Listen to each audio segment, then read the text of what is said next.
বৃত্ত আর কনিক্স যেটা আছে, এখন আমরা দেখতে মনে হচ্ছে যে তিনটা চ্যাপ্টার, একটা সরলরেখা চ্যাপ্টার, বৃত্ত চ্যাপ্টার, কনিক্স চ্যাপ্টার পড়লে শেষ। কিন্তু এগুলো প্রত্যেকটার পার্ট আছে। যেমন সরলরেখার ভিতরে কি কি পার্ট আছে? পার্ট এ মানে চ্যাপ্টার এ, B, C, D, E, F, জি, সব মিলে মোট 3, 6, 7টা চ্যাপ্টার। এর ভিতরে সব থেকে বেশি ইম্পর্টেন্ট হচ্ছে এফ নাম্বার যে পার্টটা আছে বা চ্যাপ্টারটা আছে সেটা। এখন এই A B C D E F G সবগুলাকে অক্ষরপত্র বা কেতাবউদ্দিন বই বলো বা আফসারুজ্জামান বই বলো, সবগুলা বইতেই এই একটা চ্যাপ্টারের নাম দিয়ে চালাই দিছে। কিন্তু তোমরা যদি এম কে হক বই দেখো, এম কে হক বইতে দেখতে পাবা ওখানে স্থানাঙ্ক, তারপর হচ্ছে সঞ্চার পথ, তারপর হচ্ছে সরল রেখা, এই তিনটা চ্যাপ্টারকে মানে মোট এখানে আমি যে বলতেছি এ থেকে জি পর্যন্ত, এই এ থেকে জি পর্যন্ত এম কে হক বইতে তিনটা চ্যাপ্টারে ভাগ করছে। প্রথমত হচ্ছে স্থানাঙ্ক, তারপরে সঞ্চার পথ, সরলরেখা। তো মজার বিষয় হচ্ছে আমরা যেহেতু অক্ষরপত্র পড়বো, এখানে কোনটা স্থানাঙ্ক, কোনটা সঞ্চার পথ, কোনটা সরলরেখা তুমি বুঝতে পারবে না, মানে সবকিছুই সরলরেখার আন্ডারে। তবে আমরা তোমাদের বলে দিব যে কোনটা স্থানাঙ্ক, কোনটা সঞ্চার পথ। তবে ভালো হতো যদি এরাও একইভাবে স্থানাঙ্ক, সঞ্চার পথ এবং সরলরেখাকে আলাদা করতো, তাহলে তোমাদের বুঝতে সুবিধা হতো।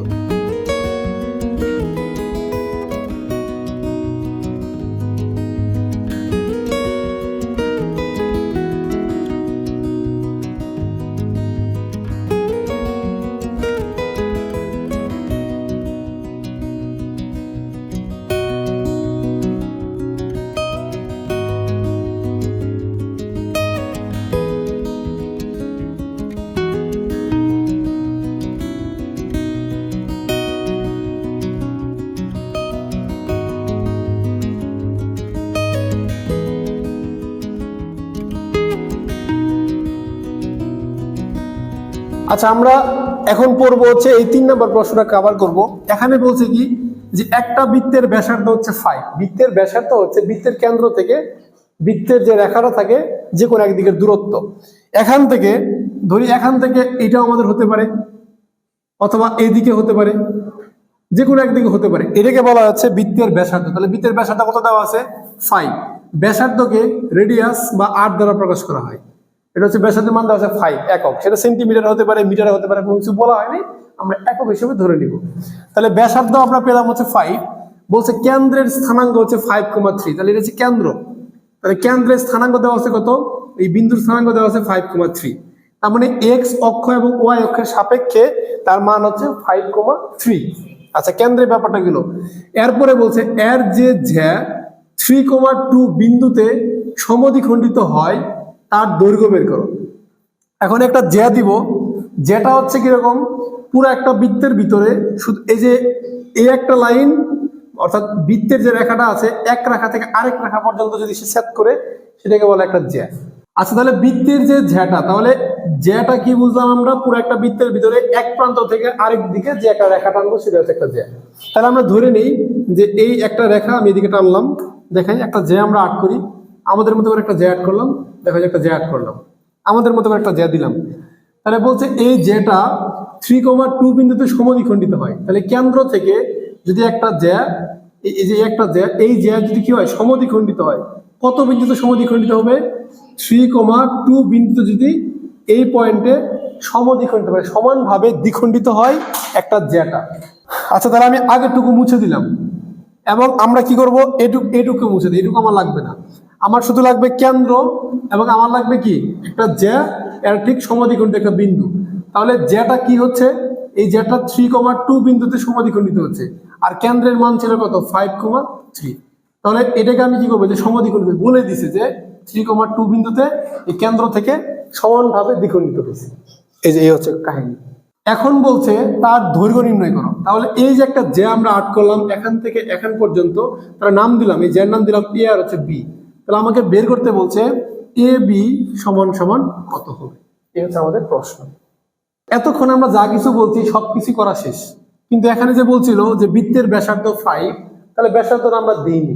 তাহলে ব্যাসার্ধটাকে এমন ভাবে দিব যেন আমি অঙ্কটাকে সলভ করতে পারি। তাহলে ব্যাসার্ধটা কই থেকে দিব? এই কেন্দ্র থেকে এ পয়েন্টে আমরা এইভাবে যদি একটা দাগ দিই, তাহলে এটা কি একটা ব্যাসার্ধ হবে না বলো?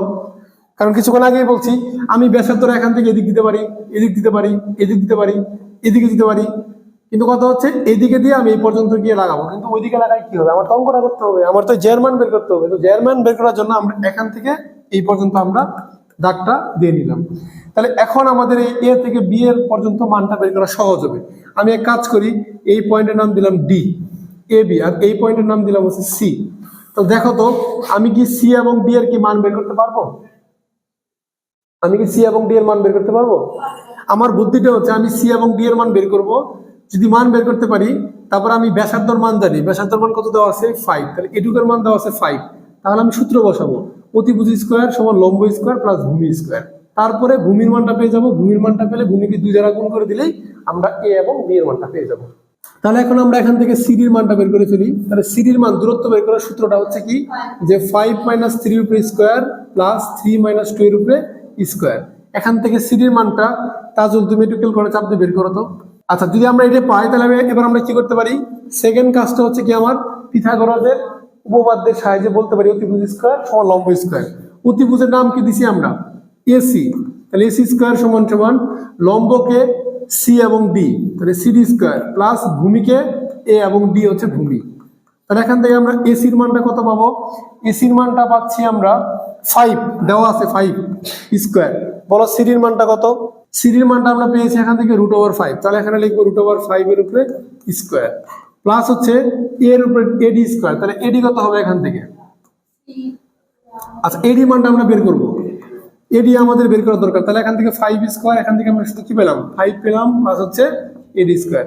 তাহলে এখান থেকে আমি কি বলতে পারি, এডি স্কোয়ার সমান সমান 25 - 5 অর্থাৎ কি 20। তাহলে আমরা এডি সমান কত পেলাম, প্লাস মাইনাস √20। তো প্লাস মাইনাস মাইনাস লেখার দরকার নেই, কারণ আমরা সবসময় কি জানি দূরত্ব সবসময় কি হয়, পজিটিভ হয়। তাহলে আমার এখানে মাইনাস লেখার দরকার নেই। এবার আমি কি করবো, তাহলে বুঝতে পারলাম যে এখানে শুধুমাত্র √20 থাকতেছে। তাহলে যদি আমরা √20 পাই এডির মান, তাহলে আমি কি এবি বের করতে পারবো, এবি সমান বলতে পারি না যে 2 গুণন এডি। তাহলে 2 কে যদি আমি √20 দ্বারা গুণ করে দিই, যা আসবে তাই আমার কাঙ্ক্ষিত আনসার।